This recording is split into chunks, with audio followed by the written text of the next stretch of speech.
This afternoon, we will have before us, as members of the Senate, legislation that is entitled For the People Act.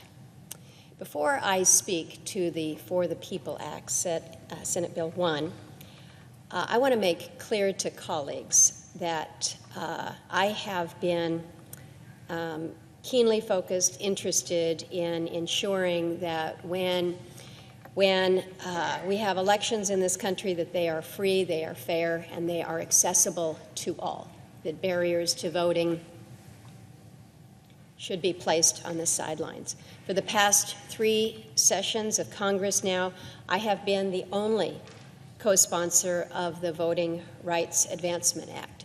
This was a measure that in prior Congresses was led by Senator Leahy, and I was pleased to be able to join him as a co-sponsor. That measure is now been introduced on the House side as the John Lewis Voting Rights Act, a measure to basically reestablish the pre-clearance system, which was in place until 2013, and then it was pretty much upended with the Supreme Court ruling in Shelby. I certainly and absolutely intend to co-sponsor that measure again under its new name, the John Lewis Voting Rights Act. I will work with Senator Leahy. I will work with Senator Manchin. I will work with anybody on this initiative to help update this formula to ensure that we do have just exactly that, access to voting that is equal, that is fair, that is free from discrimination. Madam President, I note at the outset of my comments this morning the support for that legislation so that, again, folks understand that I fully understand that access to the ballot in this country is not perfect. And, again, that I have stood behind legislation to ensure that our elections are fair. We've come a long way. We've come a long way. But I think we all recognize that there is a long path ahead of us. So let me turn to S1, the For the People Act. My fear is that this measure does not move us further down the path. If you look at the bill, it is wholly partisan. Unlike the John Lewis Voting Rights Act, which is very narrowly focused on voting rights, S1 has been described as sprawling. It's been described as ambitious, which is fair. Ambitious is not a bad thing, but it's clearly very broad. And it certainly contains some noteworthy goals, but I fear that there are provisions contained within S1s that take it too far, or that I think are bad policy, or that I simply think are beyond the power of Congress to regulate. My concern, and I've shared with many, is that the bill that we have in front of us is not so much about voting rights as it is a federal takeover of the election system, and a partisan federal takeover of the election system. The way the bill is being advertised, that somehow or other we can't count on states to do elections right or fairly, is a premise that I have a problem with. I come from a state where we were under preclearance for a long period of time. We recognize that. We had a history that was not one that I think we were proud of in terms of ensuring that there was fair and open equal access to all. But what we have seen in the state and how we have worked through that process that was in place some years back is that we have come to this place where we have demonstrated that we can run a proper and an honest election. We've proven this time and time again. So much of my concern with what we have in front of us is that when you nationalize something, when you have kind of the federal overall oversight, it ends up being a one-size-fits-all mandate coming out of Washington, D.C. that in many cases doesn't work in a place like Alaska. There are certain aspects of S1 that I absolutely do support. Early voting. We shouldn't be limited to just the day of the election. I think we recognize that. What we can do to ensure that early voting is there, I think is important to us. I come from a state where you want to vote absentee, there is no excuse required. You can just vote absentee because it is more convenient to you. I will tell you, I was really surprised to find out how many states do not allow for that. I think that's something that we need to address. I am supportive of that. I think that we need to be doing more when it comes to ease of voter registration. Again, in the state of Alaska, we have put in place ways to make it easier for folks to register. But again, I'm looking at what we have done in Alaska, proud of some of the measures that we have put in place, but I recognize that we did this without DC prescriptives or mandates of uniformity. So in walking through some of the concerns that I have, I mentioned making voter registration easier. Well, the We the People Act mandates automatic voter registration. Okay, maybe a good idea. In Alaska, what we have put in place is that Alaskans are automatically registered unless they specifically opt out. They're automatically registered to vote when they sign up for their permanent fund dividend. This is obviously very exclusive and unique to one state and one state alone. But under this measure that we have in front of us, it would require state election officials to automatically register any eligible unregistered citizens. So I'm looking at that and I'm saying, all right, well, if we allow for automatic registration with your PFD, there's a lot of Alaskans, believe it or not, that do not sign up for the PFD or that are not eligible for the PFD. So is the state going to have two different systems here in terms of how we meet this mandate? So I'm looking at it and I'm saying, well, that's a fair amount of federal micromanagement here. If a state wants to implement an automatic system, it should do so, as Alaska did, but without the threat of the federal government kind of looming behind them, making sure that the I's are dotted, the T's are crossed, in precisely the way the Election Assistance Commission thinks that they should be.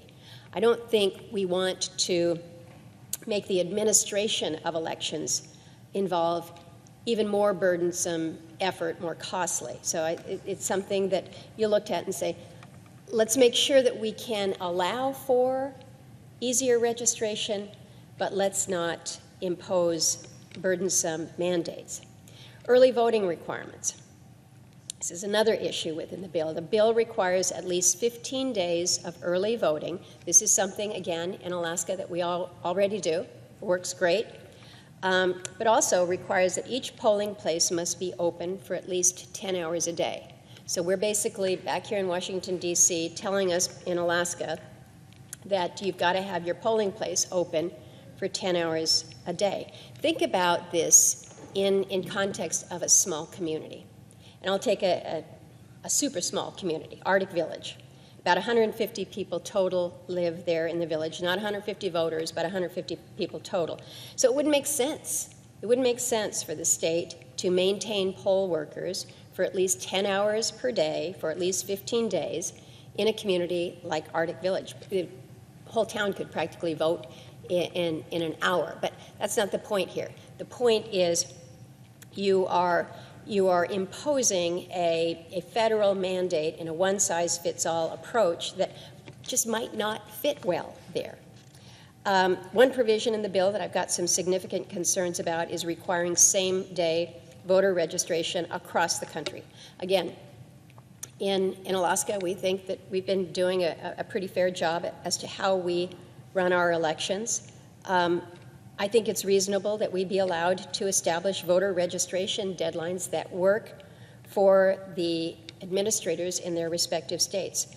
I know some people are surprised, but the fact of the matter is we don't know everything best back here in terms of how to implement, or how states should be implementing. States should have the latitude to implement a registration system that works with the state's geography, with their IT infrastructure, with their election funding, other limitations that they may have.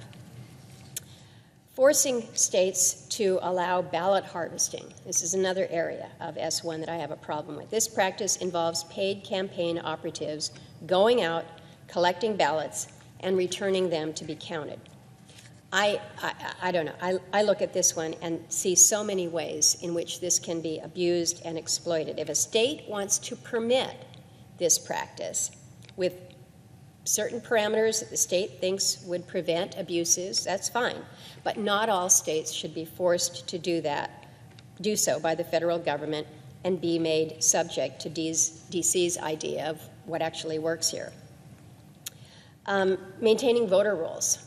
I think we all want to make sure that voting rolls are current or accurate, but the provisions in S1 really go very far. The bill would require states to secure, quote, objective and reliable evidence. This is a term that's not actually defined in the bill. They have to be able to establish that before removing a voter. What is not considered objective and reliable is a failure to vote, or the failure of a voter to respond to a notice sent by the state informing the voter that they've been removed. So you're going to have a situation here where this undefined term will result in people who have long since left a jurisdiction actually remaining on the voter rolls. Then there's the issue of restructuring the Federal Election Commission. From its very inception, this was meant to be a body that was bipartisan to specifically ensure that no political party would grant its candidates an unfair advantage in elections. And so you've got a restructuring that is proposed here that I think presents a flaw. It would reduce the number of seats on the FEC from 6 to 5, 2 members each from the 2 major political parties, and 1 ostensible independent. So what this could mean is that a president would simply find someone who would vote in his or her favor each time, but never registered as a member of a particular political party. This newly partisan FEC would also be given the responsibility of handing out loads of cash from the public coffers. I take issue with this, and I think that you've got a fair amount of folks in my state and across the country that do take issue with that as well in terms of public funding. S1 creates a new structure of public financing of campaigns that matches small dollar donations on a 6-to-1 basis.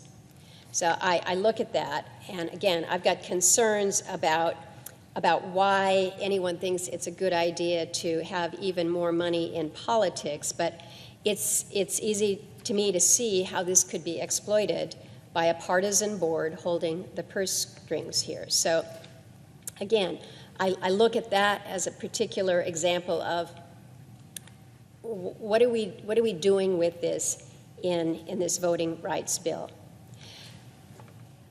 I mentioned in my introduction here that I feel that you have many provisions in this measure that are likely unconstitutional. To start, while Congress has broad authority to regulate the times, places, and manner of congressional elections, our powers are much more limited in how a state chooses to appoint its electors to the Electoral College. There, we may only determine the time of choosing electors and the day on which they should give their votes. So every provision that purportedly changes state laws regarding how a state chooses its electors could face significant and I think justified challenges in court. There are numerous provisions which try to criminalize speech that is almost certainly protected. Even the ACLU opposed several parts of this bill on the grounds that it would unconstitutionally limit the speech of citizens, as well as compel speech, neither of which are acceptable. Just 2 years ago, the Fourth Circuit invalidated a law that was nearly identical to a provision that was contained in this bill. Another issue is the issue of tax returns and whether or not Congress can mandate candidates for president to release their tax returns. I think it's only reasonable that they should do so. But the concern that I have is that the Constitution is really pretty clear in outlining the requirements to be president, and releasing tax documents is not one of those. So it just kind of presents a challenge there. Can we direct that? There's an issue. Requiring states to create redistricting commissions may also be constitutional, since Congress cannot coerce or commandeer the mechanisms of state government. Congress also likely doesn't have the authority to require states to permit convicted felons to vote, or the ability to impose an ethics code on the justices of the Supreme Court. So while these may be good ideas, is the constitutional authority there? I think there is real question to that.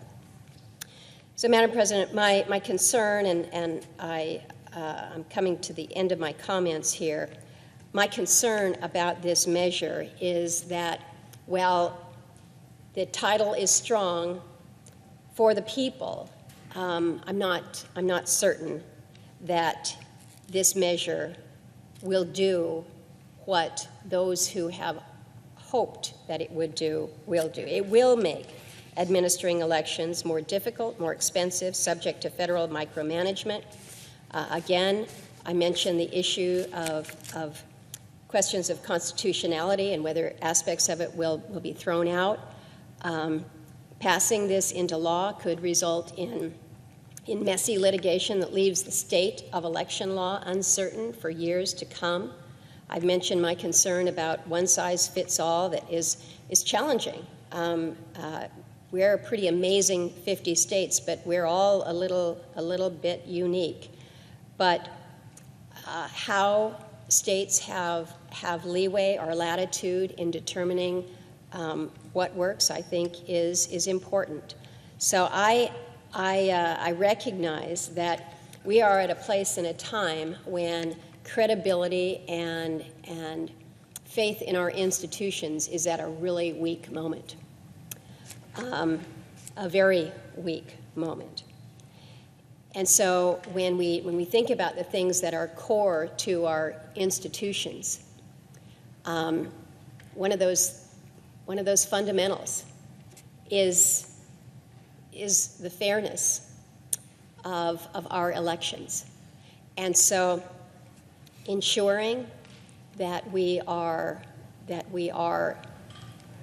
taking an approach in this nation where all people feel that the election process is for them as equal and fair as it is for their neighbor down the street or their fellow American all the way across the country. How we are able to deliver on this promise is something that we need to continue to strive towards.